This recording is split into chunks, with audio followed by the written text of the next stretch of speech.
আপনার জীবন থেকে কেউ হারিয়ে গেছে। যাই দিত, যখন যাবে তখন বুঝবেন এর কষ্ট, এছাড়া বুঝবেন না।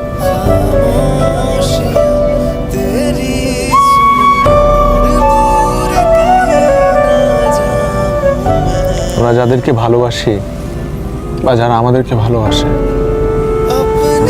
প্রকৃতির নিয়মে কোনো না কোনো একটা সময় তারা আমাদের জীবন থেকে চলেই যায়। এটা আমাদের কোনো হাত নেই বা তাদেরও বা কোনো দোষ নেই। আমাদের জীবনে তাদের সময় অতটুকুই ছিল হয়তো।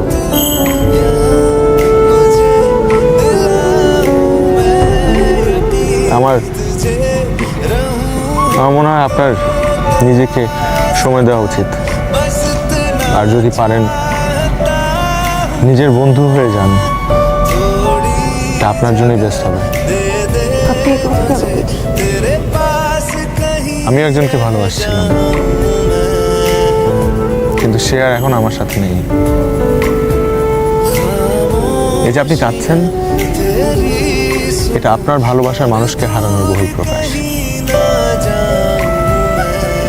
আর এই যে আমি চুপ করে থাকি, প্রয়োজন ছাড়া কথা বলি না, এটা আমার ভালোবাসার মানুষকে হারানোর বহিঃপ্রকাশ।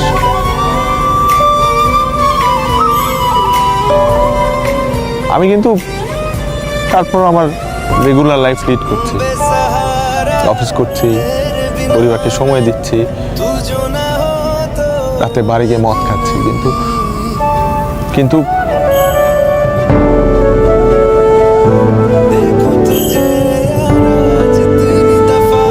still love her, still love Ishrat.